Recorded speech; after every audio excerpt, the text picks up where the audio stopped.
Trump breaking news, the conservative movement needs Trump 2.0. The final holdouts of the Never Trump camp need little further elaboration. After or during the 2016 election, most conservatives came around to the idea that Donald Trump's government was a better reflection of their beliefs than the Washington, D.C., uniparty establishment. Even the most nostalgic Republicans in Congress recognize that the GOP, as we knew it before Trump, is dead and gone, and that the working class would be better served by a populist party that prioritizes their issues. Some may hope Trump would exercise self-control and refrain from making provocative statements. However, the famous rule about Trump that Selena Zito famously said holds true. His detractors take him seriously but not literally, while his followers do the exact opposite. That's why neither side has shifted their stance in response to Trump's most recent mistake involving Russia and NATO. Democrats may be hoping, like in 1,000 other tales since 2015, that this one marks the beginning of the end for the former president. Republicans, however, are aware that he is mocking liberals as well as America's European allies.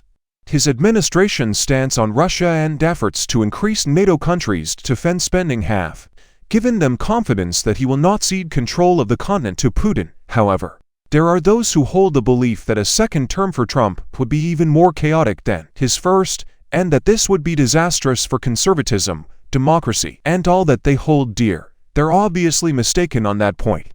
Even if conservatives and liberals have small disagreements on other issues, Trump offers their best and maybe last chance to reverse the woke tide that is harming America if he returns to the White House, which is looking increasingly likely given his current lead in battleground states. The fact that the majority of Americans would likely favor different presidential candidates in 2024 is not the most pressing problem confronting the country at that year. Even while it seems to be true for the incumbent, it is not the case with Trump's poor manners or the question of whether he or Biden are too elderly to govern efficiently.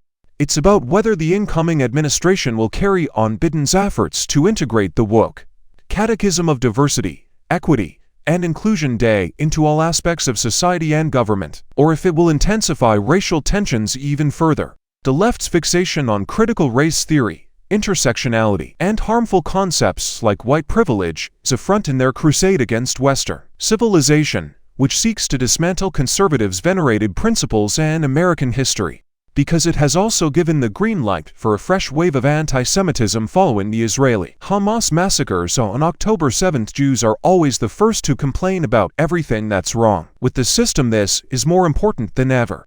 Even though Trump lacks an intellectual background, he recognized this about the 1619 Project and how it set the stage for the 2020 BLM riots. His 1776 Project was the conservative answer that liberals should have praised, even if they scorned it.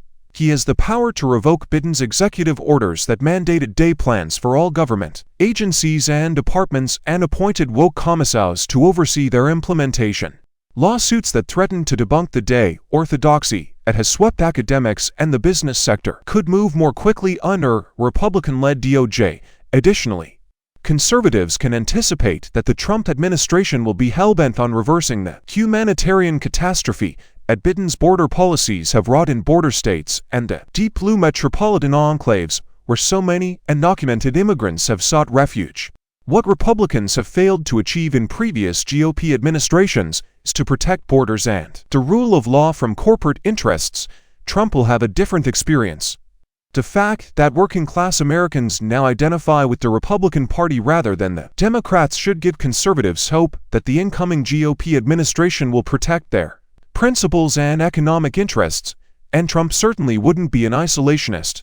His foreign policy realism shone through when he identified Iran as an adversary and Israel and Saudi Arabia as allies. His unpredictable behavior and transactional attitude towards life are valid concerns. The world was much safer and more peaceful during his presidency, which should persuade naysayers that he is a better choice than the Obama cronies whose mistakes caused the disaster in Afghanistan, the conflict in Ukraine, and the current unrest in the Middle East, all of which stem from Iran's adventurism.